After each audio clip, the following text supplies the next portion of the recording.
Okay, welcome everyone to congratulations for taking time out of your busy schedules to join us for the next hour or so to learn about nutrition for better focus and concentration. Kudos to you for being proactive and taking steps to improve your own health. I'm sorry you're here if you feel like your brain is not working as well as it should be.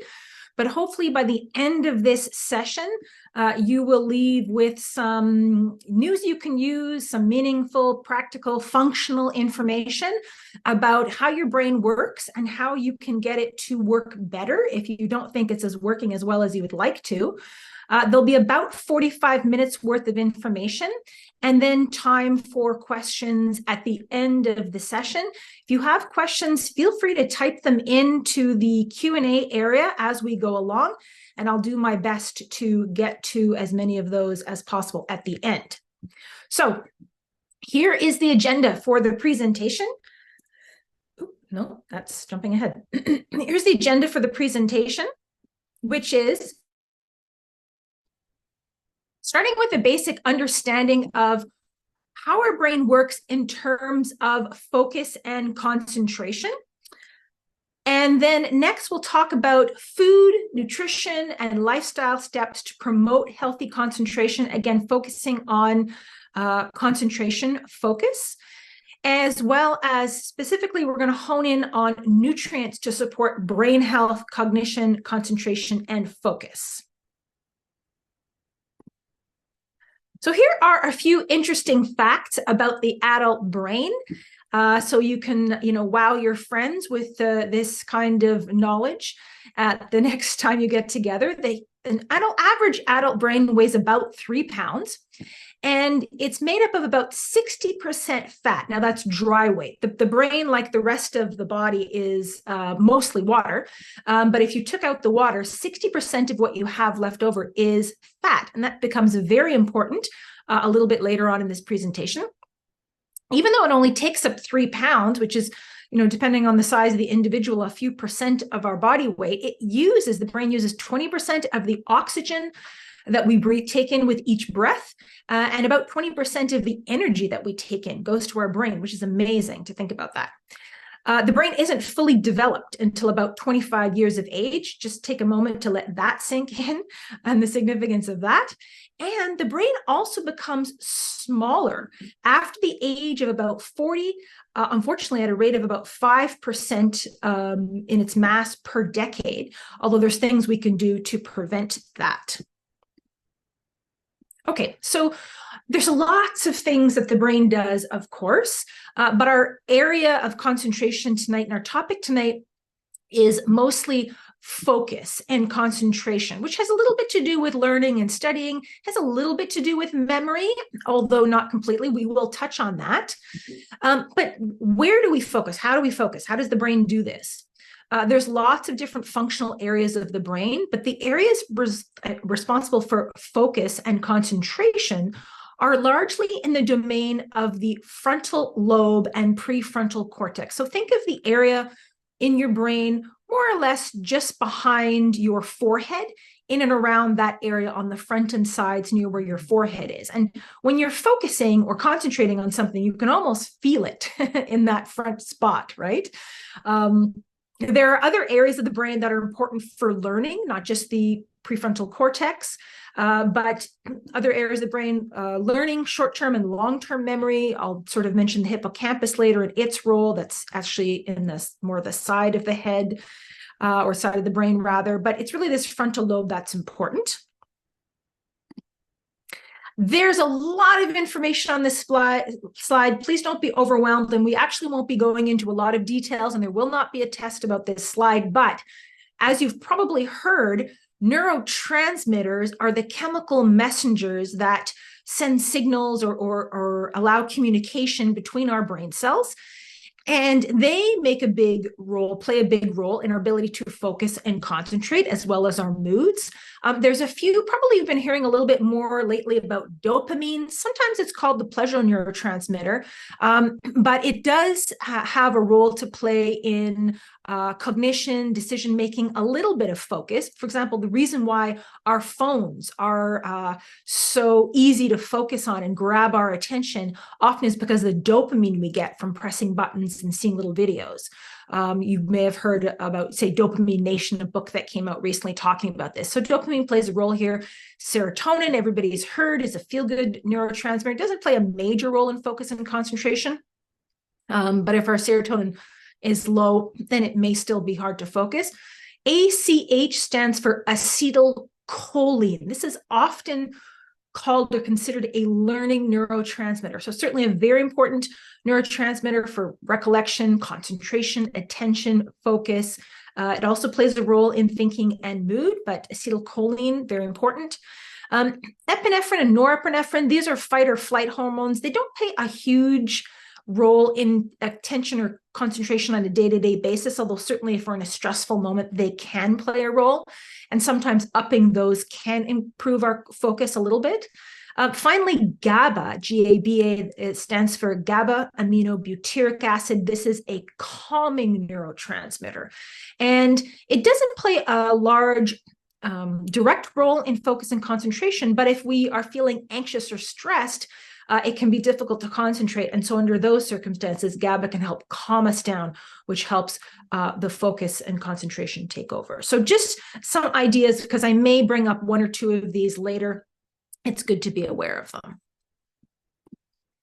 Okay, next is I want to talk about brain fog. And actually, this is the one poll question I'm going to run. Hopefully this works, but are you interested in learning about brain fog? The poll question is, do you suffer with brain fog? But basically, if you're here that you'd like to learn about brain fog, you can indicate yes or no. Brain fog is something that we've heard a lot about and more in recent years. It has always existed, but we're hearing a lot more about it in recent years. What is brain fog? This is important because, people are still weighing in. But it looks like so far the vast majority of people who have answered have said yes, that you do suffer with brain fog. So I feel for you. Brain fog is not fun. Brain fog is a subjective experience of unclear thinking, a lack of concentration and focus. Sometimes it's almost difficult to adequately capture in words or describe what brain fog is or how it feels unless you have felt it. It is something, it's by saying it's a subjective experience, it's like pain, right? How can somebody really understand what your pain feels like unless they have had the same experience? But that doesn't mean it's not real. Absolutely, brain fog can be very real.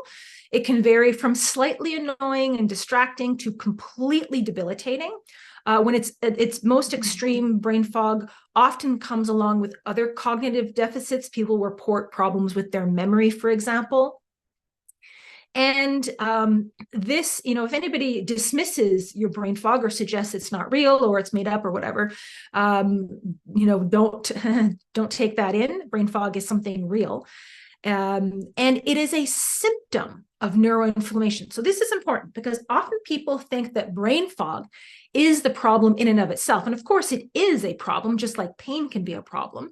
But it's being caused by a process which is typically neuroinflammation. So inflammation that's happening in the nervous system. And this inflammation is often painless, although again, some people with extreme brain fog will report low-grade headaches that come along with it. But not always. The majority of people will not necessarily have that. But there's painless inflammation that's leading to this symptom. So it looks like, unfortunately, over 100 people have weighed in so far, and 3/4 say that they are suffering or have suffered or currently suffering with brain fog. That is unfortunate. I'm sorry to hear that, but let's talk more about it. So where does this neuroinflammation come from? Well, inflammation anywhere in the body, and even when it happens in the nervous system, brain, and spinal cord, can be part of a normal healing process. So classic example, and the best way to capture the feeling of brain fog, especially for people who've never had it, is if you, say, got a flu. And when you first come down with the flu, you often feel very sick. Like, this is called malaise. It's just a feeling of being sick. And this often comes along with this foggy headed sensation. You kind of maybe just want to sit and not go anywhere. You certainly can't think and focus well. And that's because as part of the healing response, as part of the body's attempt to overcome an infection in this case, but inflammation can happen due to other causes, injury, for example, irritation, all of these things will trigger inflammation. The body will produce the body will produce inflammatory compounds to begin with, compounds that promote inflammation or cause inflammation, because this is part of the healing reaction. They have roles to play. And some of them have names. I have examples here: interleukin-6, TNF, tumor necrosis factor, and others. I mentioned these ones in particular because these have been implicated and linked with the feeling of brain fog. These, what are called inflammatory cytokines, IL-6, tumor necrosis factor, TNF, alpha, and other ones, they will affect the prefrontal cortex. They'll affect the brain in general, but they'll affect the prefrontal cortex and lead to this feeling of fogginess. And they can impact other aspects of brain function. And typically, in how this is supposed to work is it's transient. Then the inflammation helps to resolve the infection or the injury or the irritation. Healing occurs and that goes away. But there are some instances in which that doesn't happen. And after the fact, there is neuroinflammation that lingers and brain fog that lingers. So far, of over 100 people that have answered, 72, almost 3/4 are saying yes to the brain fog. So I'm sorry to hear about that, but let's talk a little bit more about that. Okay, sorry, I don't know where this poll is actually showing up, so I hope it's not moving around on you because I'm trying to see what I'm doing. Okay, so what can cause neuroinflammation? And this isn't really important because people talk about inflammation and people will say, what can I do to fix, people will talk about brain fog and people will ask, what can I do to fix brain fog? Like I think people are hoping to hear, what's the one weird tip or one trick, or what can I take or what can I do? And the fact is, there are lots of different things that can cause, neuroinflammation, which means there's lots of different causes of brain fog. And so while there are some things that may potentially improve brain fog for almost anybody, ultimately, you have to get to the cause of the brain fog, if that's possible. So I have a number of causes of neuroinflammation on this slide here. The ones that are in bold are ones that are more frequent or are likely to cause brain fog and possibly debilitating brain fog in and of themselves. So for example, first of all, I've got lack of exercise. That can contribute to or exacerbate brain fog, but it's rarely a cause of brain fog in and of itself. Inadequate sleep arguably will cause at least transient brain fog, but that can endure. Peripheral inflammation. So any kind of inflammation in the body, let's say you've got gum disease or arthritis or something like that, that can potentially cause enough inflammation that it contributes to brain fog.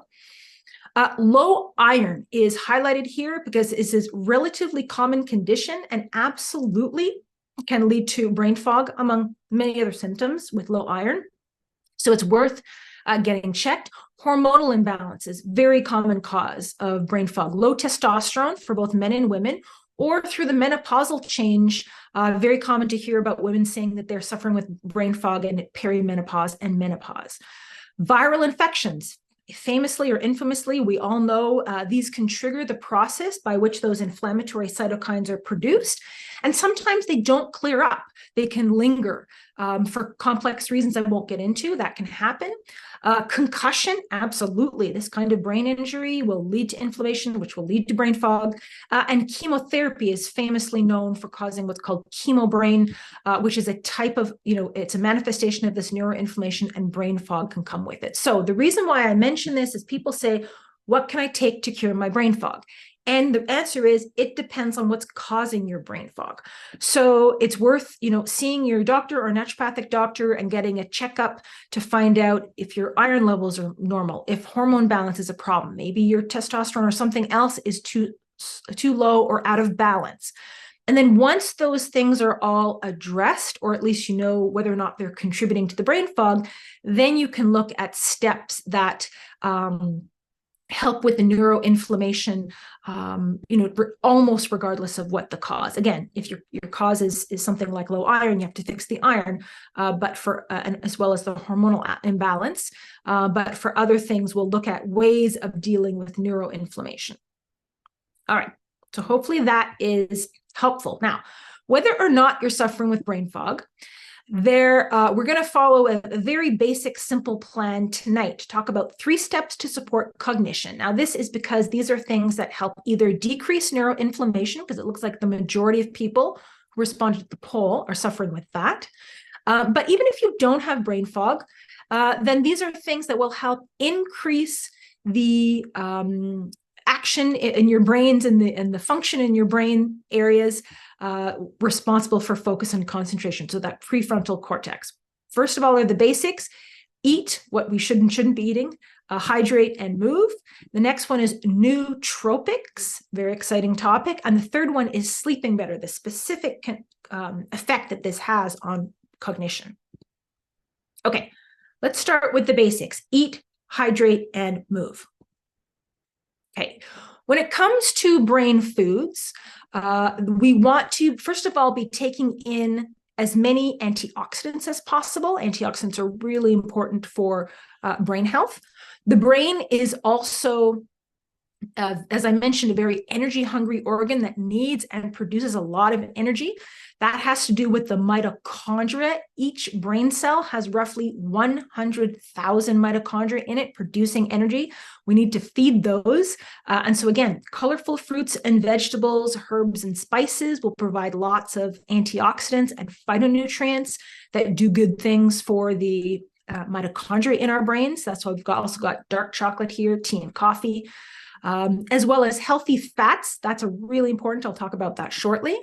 We want to have adequate amounts of protein, as well as we want to keep blood sugar at a minimum and keep it stable. So we want to be avoiding processed foods in particular, unhealthy fats like trans fats that we know, things like margarine, as well as refined carbohydrates. Anything that bumps your blood sugar will affect your brain. And so keeping your brain clear, following a low carbohydrate diet is generally very helpful. People report for concentration and focus.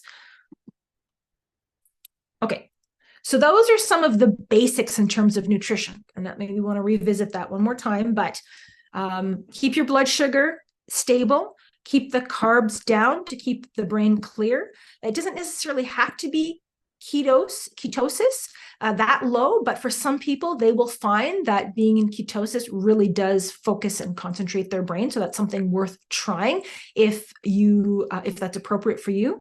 You might want to consult with your doctor before trying that. But other than that, lots of colorful fruits and vegetables, herbs and spices, adequate amounts of protein, and anywhere you can get your antioxidants. And we'll talk about fats in a moment. So omega-3 essential fatty acids are critical for brain health for a number of reasons, as well as for reducing inflammation. And getting optimal amounts of omega-3s can be challenging from diet alone, especially if you're concerned about brain health. Omega-3 fatty acids are extremely important for the brain. Like I said, fat makes up 60% of the brain. That's 60% of the dry weight. Once you take the water out of the brain, what you have left is 60% fat.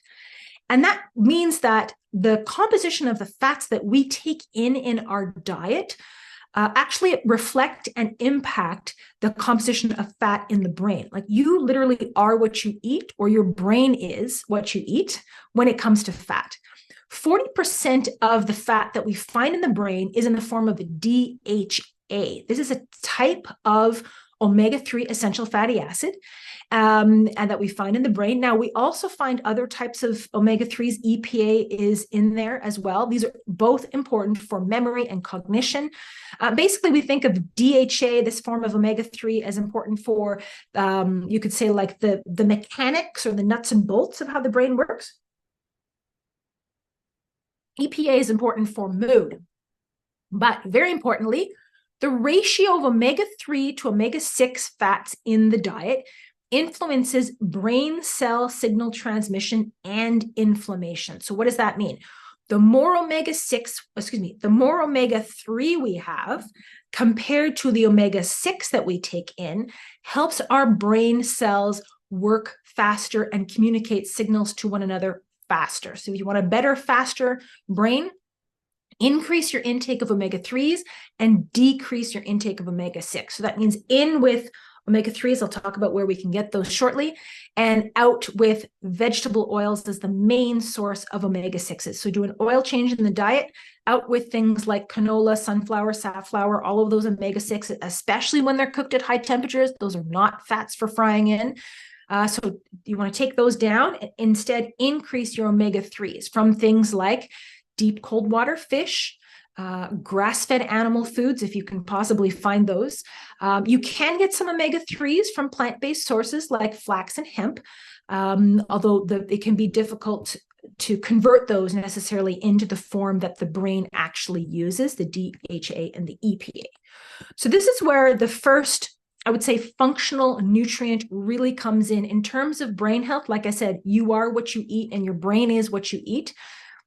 And the amount of omega-3s that we take in actually does change the structure and function of our brain to protect our brain on a number of levels. There is a lot of research about omega-3s and cognitive function, brain health, mood. People, for example, who have higher levels of DHA in their brain from taking omega supplements are more protected from the effects of a head injury. They are less prone to concussion, have less severe concussions. For example, should something like that happen, it's like wearing a helmet on the inside of your head. There's all kinds of things that we can say about the benefits of omega-3s on brain health. And if you're going to consider one supplement for your brain health, I would suggest that it be an omega-3 essential fatty acid supplement, or rather a good quality fish oil supplement. Now, this isn't the type of thing that you necessarily will take and notice from the first dose, ooh, I feel more focused. We will talk about things like that soon.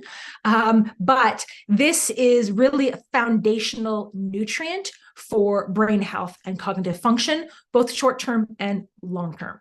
So the thing, though, with omega-3s is they really vary on the market in terms of purity, potency. You want to make sure you're getting essentially as much omega-3 as you can per dose. And like, listen to me when I say per dose. That doesn't mean that taking more omega-3s is better and you should be taking 10 capsules a day. No. Most people, around 1,000 milligrams per day is probably a sufficient amount of omega-3s. You might want to double that up in the wintertime, or again, if you think you have neuroinflammation, if you're concerned about cognitive function, then you might want to double up on that. So what is seen here is the Regenerlife Omega-3 Ultra Strength. It's the highest potency omega-3 that I know of in terms of per soft gel. 1,000 milligrams of omega-3, 1,100 milligrams of omega-3 essential fatty acids per soft gel, providing 680 milligrams of EPA and 335 milligrams of DHA. And yes, that goes to your brain to make up the DHA in your brain, and the EPA as well helps here too. So this is just an example of a high potency omega-3. Okay, so let's moving right along. We said eat, hydrate, move. So here is the hydrate portion. So about 75% of the brain, like the rest of the body, is made up of water. And dehydration can affect the brain. Even mild levels of dehydration, as little as 2%, can affect mental performance. Absolutely. Dehydration can exacerbate inflammation. As I take a sip of water, and lead to fatigue, dizziness, poor concentration, and reduced cognitive abilities. So do stay hydrated to help your brain keep working. That recommendation of 8 ounces, 8-ounce glasses of water per day is probably a overall average recommendation. I've seen other recommendations based on your body weight and how many ounces, 1 ounce per pound of body weight. That tends to be a lot of water. But I would say drink according to your thirst, but hopefully towards that 8 glasses a day. Okay. And then last but not least, for foundational approaches, exercise for a better brain. This really does make a difference. First of all, exercise helps us grow new brain cells. That is a thing that we can do throughout our life. Walking actually has been shown to help grow new brain cells, particularly helps make the hippocampus bigger. Actually, the hippocampus, I didn't mention that. Back here, this blue part here, it's not in the prefrontal cortex. It's not particularly involved in focus and concentration, but it sure is important for memory, especially short-term memory when you're trying to learn things, keeps things in your short-term memory. Things like, what you just did or what you did today. As you go to sleep, those memories are typically transferred into longer term forms of memory, but hippocampus, really important, and you can grow new brain cells in your hippocampus through walking and exercise. Exercise helps you make more mitochondria, and the brain needs as many mitochondria as it can get. They make cellular energy. Exercise helps to balance neurotransmitters, helps to burn off the fight or flight hormones that can interfere with our concentration, and helps to make calming neurotransmitters that help it make it easier for us to concentrate.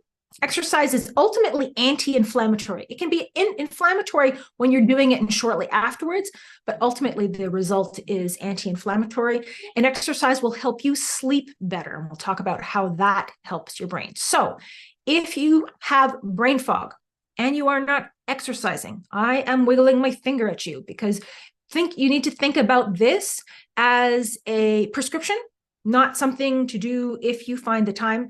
Nothing replaces exercise for all kinds of things, but including brain benefits. Okay, next, step 2 is supporting the brain. And in particular, we're talking about focus and concentration with nootropics. This is an exciting topic. What are nootropics? Nootropics are sometimes called smart drugs or cognitive enhancers. They don't necessarily have to be drugs, although people do use pharmaceutical medications off-label as nootropics, things like Adderall, for example, modafinil, which is an anti-narcolepsy medication, which will wake you up. I'm not suggesting anybody does this, but I'm just saying that these are medications and molecules that fall into the category of nootropics. There are a lot of natural cognitive enhancers. So ingredients, nutrients that help to activate cognitive functions such as memory, learning, attention, focus. Some examples, omega-3 EFAs that I've already talked about. It's, borderline whether we can technically call them nootropics. And by that, it's because we absolutely know they help the brain work better, but that's typically a medium to long-term benefit. Like I said, it's not like you pop your EFA and then a couple hours later notice that you're more focused. That's not how those work. They're still arguably the most important thing for brain health, but that's a longer-term brain health. Everything else on this list here, and this is just a small handful of natural nootropics, are things that people will take and notice the difference either immediately or very soon, or possibly at the outside in a few weeks. So caffeine happens to be a nootropic. It typically does increase focus and concentration. It's also habit forming. It's not to be abused. It can interfere with sleep. It can cause people to feel jittery. There are downsides, as we know, to caffeine, but I just mention it as a molecule that people will be familiar with that is technically considered to be a nootropic.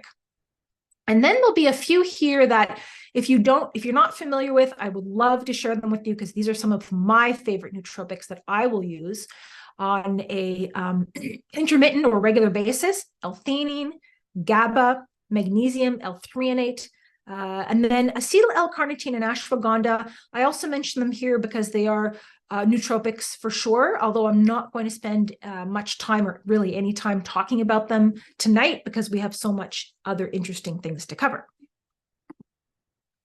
So let's talk about L-theanine. If you aren't familiar with this, has a special place in my heart, arguably the nootropic that I reach to personally the most.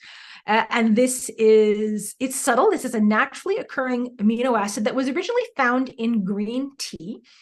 And you will get this if you have like a matcha green tea, that emerald powder, less so with the loose leaf tea like it's showing in this picture, but like a matcha powder green tea will give you a very kind of relaxed buzz because there's caffeine in those, but also the L-theanine keeps the edge off the caffeine. L-theanine works by increasing the production of alpha brain waves. These are linked to creative thinking. I'll show those in a minute. And L-theanine is a wonderful, fast-acting, natural, not habit-forming treatment for anxiety, helps keep the edge off feelings of nervousness, sleep disturbances, particularly when you can't get to sleep because your mind is tired and wired. L-theanine does not cause drowsiness, but it will help quiet down a wired brain. PMS, people who feel anxious before their period, is a nice choice. It's been studied in children with ADHD. Helps take the edge off cravings for smokers as well as people who are trying to lose weight, and helping with poor concentration. So I mentioned brain waves. The brain, depending on what state it's in and what it's doing, has certain characteristic waves. For example, the top here, these delta waves that are somewhat erratic looking, you could say, and not that frequent, is characteristic of deep sleep. And then the next line down, the theta waves, there's a little bit more frequency. The amplitude is a bit smaller. These brain waves are characteristic of light sleep. We also will have theta waves sometimes when we're awake, when we're daydreaming, or if have you ever had that experience where you're driving and it's like, oh, what happened to the last 3 exits? I don't remember making that drive. That you were probably in theta waves. Well, by the way, your hippocampus was in charge of making sure you were still going the right direction. It can do that even if you're not paying attention. This third line here, third line down, alpha waves, that's really the sweet spot that we would like to be in when we're awake, relaxed, creative mindset, in flow often. So we have these fairly regular amplitude and fairly frequent brain waves happening here. And then the last line at the bottom, beta waves, these are when we're awake but excited. Now, there's good and bad. I guess you could say what's sometimes called high and low beta. Certainly high beta is not usually conducive to much except for fight or flight scenarios. There are a few exceptions to that, but for the most part, it's not a brain state that's super productive. But the third class here, the alpha waves, is what L-theanine helps to promote, this nice chill vibe. So you can get L-theanine from, as I mentioned, drinking matcha green tea, but that will have caffeine in it, which can interfere with your sleep. And for some people, it's too edgy for them. You can get L-theanine on its own in a chewable tablet. This mental calmness is chewable tablets of just L-theanine, helps to promote deep relaxation and mental clarity. You just take one chewable tablet as needed. Most people will take one a day, maybe if it's a real stressful day, maybe a couple throughout the day. Usually the effect is kicks in within 15 to 20 minutes if you're feeling edgy or nervous, helping to feel noticeably calmer and more relaxed without feeling drowsy. This is not habit forming. It has no drug interactions. So this is something that I will take if I have to sometimes before a webinar, or if I have to sit down and focus on writing something or something that just needs my attention. It's just a nice, subtle way to calm and focus the brain. And again, that happens through the production of alpha brainwaves. So when you're at work trying to stay positive, having some L-theanine on hand can be really nice. Okay, I mentioned caffeine a few times. L-theanine and caffeine do make a really nice combination. We know that caffeine helps to perk us up, which can potentially help to focus our brain if it doesn't go too far and make us feel scattered and edgy and jittery. So combining L-theanine and caffeine, not that I'm encouraging you to abuse caffeine, but has been shown to help improve speed and accuracy on attention switching tasks. In other words, multitasking. There is no such thing as multitasking. It's just quickly switching your attention back and forth between one to another, and reduce distractibility on memory tasks. L-theanine has been the subject of other clinical trials, human clinical trials, showing improvements in cognitive function and focus. So it's something nice. Students can take it either while studying or while writing exams. or anybody who just is feeling edgy, or wants to focus and concentrate more, and they feel like they can't calm their brain down or mind down. L-theanine is really nice for that. Okay, next is a nootropic that works quite similarly to L-theanine, but it's stronger. Some people prefer it to L-theanine. Others find it's kind of an either or. I find the effective L-theanine, I would call it a mild to moderate nootropic, versus GABA. I think the effect for most people is a bit stronger. So I mentioned GABA already a few times. It stands for gamma aminobutyric acid. It is the most important and abundant inhibitory neurotransmitter brain. That means it helps the brain, or helps us. Inhibitory means calming. And so GABA works by the same mechanism as L-theanine, only stronger. So it helps to create those alpha brain waves, but a little bit more, because the effect here is more direct. So GABA is a neurotransmitter that we make ourselves in our gastrointestinal tracts. And you can also take this in through a supplement. There are some foods that contain small amounts of GABA. GABA is made, well, actually, there's a couple GABAs on the market. Some GABAs on the market are synthetic. Those GABAs they can be helpful, or they can be a little bit unpredictable in their effects. There's a way of making GABA naturally through a fermentation process. It's actually made from the same bacteria that make kimchi. So Lactobacillus hilgardii. And I suppose if you ate large buckets of kimchi, you could probably get a calming effect maybe from that amount of GABA. But you can use the same bacteria in the laboratory and have them produce a type of GABA that's natural. It's something called pharma-GABA. And the effect of this is much more predictable and consistent than the synthetic GABAs that you'll find on the market. So it's worth trying this. If you feel like you've tried GABA before and you didn't like the effect, or didn't work, or wasn't good, I would say give pharma-GABA a try, or then 100% natural GABA if you haven't already. And again, this is one chewable tablet as needed, fast acting release for nervousness and acute stress. Also great for focus and concentration, especially if it's due to the fact that your mind feels scattered. And this will not cause drowsiness. It's not habit forming. There's no drug interactions. And typically, again, one tablet as needed. Most people will take 1 to maybe 2 tablets per day. I do know an individual who was extremely stressed and prone to panic attacks who would take 3 tablets 3 times a day. It's very safe. I'm not saying that anybody needs to take that much, but for this person, he seemed to think that that was really what helped keep him calm. So again, feeling calm is part of focus and concentration. And when you're in times when you feel like you're feeling scattered, these are nice, fast-acting, safe options. Okay, so let's move on to an exciting new nootropic that's gaining a lot of attention. This is, in fact, the fastest growing ingredient for cognitive function in North America. It's really taking off in the US. And this is something called magnesium L-threonate. This is a form of magnesium that crosses the blood-brain barrier. So we know we need a lot of magnesium. Our recommended daily intake, that's the bare minimum of magnesium to be getting in for basic health, is about 400 milligrams per day for adult men and 360 for adult women. I think it should be more equal. But point is that even if we're getting in all of that magnesium, it doesn't cross into the blood-brain barrier very readily.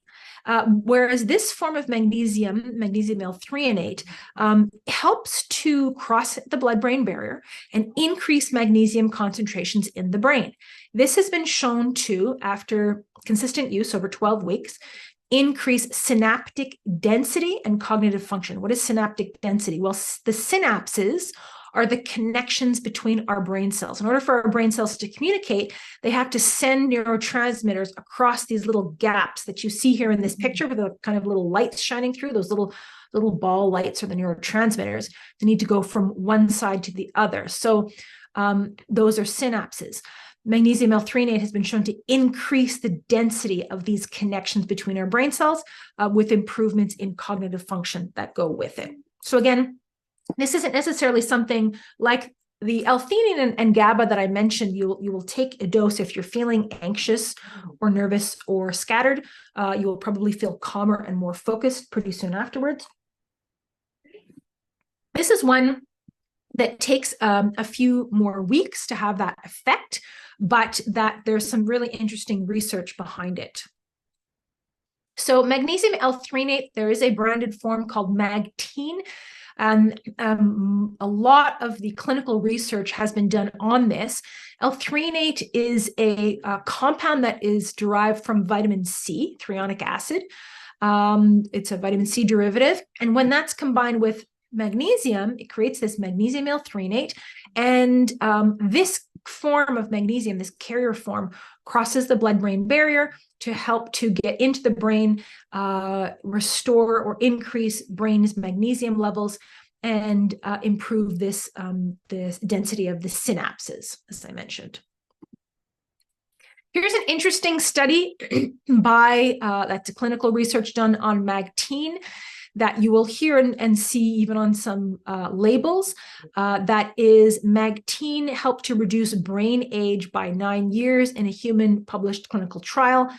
So these were individuals whose average age was about 58, but their brains were functioning about the age of people roughly almost a decade older than them.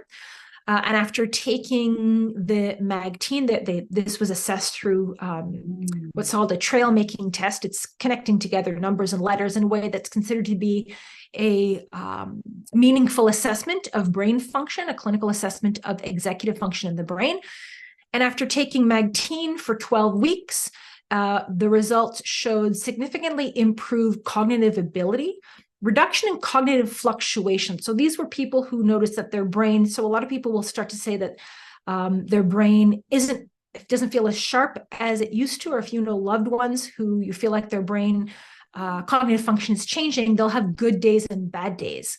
And here is a reduction in bad days, but overall improvements in impaired executive function and improvements in executive function, cognitive processing, and performance speed. So again, not surprising that if you're having more synapses, that the speed of processing in the brain will increase. So this is an interesting ingredient that's relatively new to the Canadian market, although it has been extensively researched. So the Regeneralife line that I showed earlier with the omega-3s has a magnesium L-threonate. So this is the only form of magnesium that you'll see on the market that has cognitive support right on the label. Other forms of magnesium, although they're good for so many different things, love magnesium, they are not considered to be active in the brain and don't get that cognitive support stamp from Health Canada. So this is a form of magnesium designed for optimal uptake and use by the brain to support cognitive function. It's 3 capsules per day, delivers 2,000 milligrams of Magtine, magnesium L-threonate, which is the amount used in clinical trials. So the magnesium L-threonate is a bit of a bulky molecule. It's the L-threonate that's sort of on the bulky side, which is why you need 3 capsules to get that dose. If we, could put it into 1 capsule, we would. And specifically, this has been shown to support cognitive function in people with mild age-related cognitive impairment. But I would say anybody, who's looking for cognitive support at almost any age, but certainly 40 plus, would be worth trying magnesium L-threonate.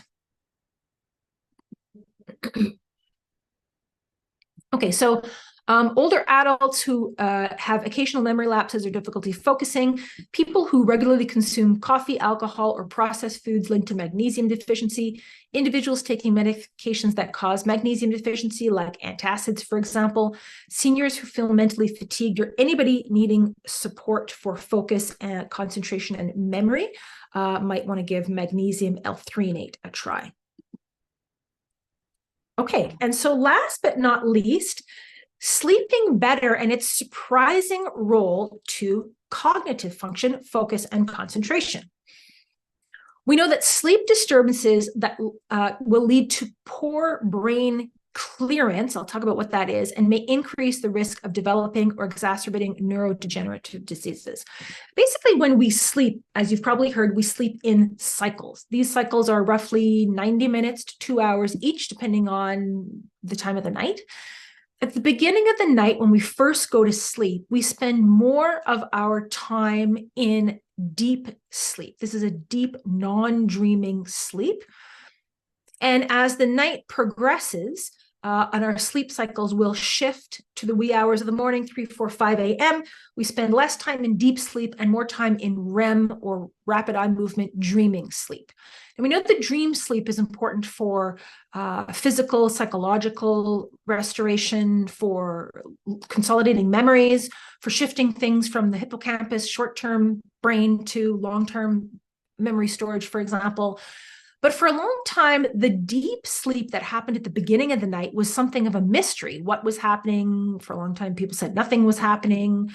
But now we know that during the deepest, this what's called fourth stage of sleep, there is a circulatory system in our brain, not blood, but lymphatic fluid, cerebrospinal fluid, that activates and flushes out the toxins that we accumulate on a daily basis. So as part of our daily metabolism, there are waste products that accumulate or that are produced, however, in our brain.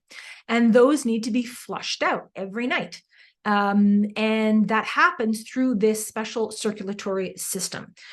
This is, oops, go back here. This is from a this image, by the way, is from a article about preventing, it's called Achieving Brain Clearance and Preventing Neurodegenerative Diseases, a Glymphatic Perspective. The lymphatic system is what is the name for this circulatory system in the brain. This is from the Journal of Cerebral Blood Flow and Metabolism 2021. So this is relatively new information that we understand about the brain. But it speaks to the importance of sleeping well and getting adequate amounts of deep sleep. So if you have sleep disturbances, you're not getting that deep sleep at the beginning of the night, a lot of stress, high blood pressure, or high level of alcohol intake, part of the reason why we feel hungover and terrible the next day after, if you've had a lot to drink, part of the reason is that we haven't cleaned our brains properly, and that can certainly lead to brain fog. And so getting a lot of that deep fourth stage sleep and cleaning your brain is really important for short and long-term brain health. So adequate sleep, good vascular health, regular exercise, and low levels of alcohol will help to get that lymphatic circulation going and clean your brain every night. Okay, so what can help? Now, I already told you about 2 of my favorite nootropics to be taken during the day to help focus and concentration. And I said, you can take one or the other. There's new studies that show that combining both GABA and L-theanine together will help increase that non-REM deep fourth stage sleep. In other words, that sleep in which we clean our brains seems to be increased by taking these together better than either one alone. So this is something that can be taken at bedtime as well. Like I said, it doesn't cause drowsiness, but it seems that when these are taken together, people sleep better and spend more time in that deep sleep, which is really interesting. Here is a combination that is convenient that contains both the pharma-GABA that I mentioned, as well as L-theanine to get magnesium bisglycinate, lovely form of magnesium that is highly absorbable. It doesn't necessarily cross into the blood-brain barrier the way the magnesium L-threonate does, but it's really nice to take any time of the day, especially bedtime. Now, this is only a nighttime formula because it contains melatonin, a small amount, 2.5 milligrams per scoop. This is a powdered scoop, so you can do, most people will do 1 scoop at bedtime, but you could do half a scoop or 2 scoops. It's easy to mix, fast acting, and it has both the GABA and L-theanine to help with that deep sleep, as well as magnesium and melatonin. Melatonin, by the way, is a great brain beneficial antioxidant. Not everybody does well or feels good taking melatonin, that I understand. So in those cases, you might want to, if you don't do well with melatonin, skip that in favor of just taking a combination of GABA and L-theanine at bedtime for that deep sleep. But really worth trying to see the difference in sleep quality and how well rested you feel the next day. Okay, so that brings us up to time. Oh, I went a little bit over. I must have been talking either long or slow. But 3 steps to support cognition: eat, hydrate, and move, nootropics, and getting a better night's sleep to help keep your brain squeaky clean. And that is a look at the products that were mentioned, in addition to the summary that I just mentioned. One thing to mention is that all of the products I mentioned are ISURA certified. This is a Canadian third-party testing facility to make sure that products are non-GMO, compliant, contaminant-free, adulterant-free, authenticated, accurately labeled, so you know you're getting exactly what it says on the label and nothing else.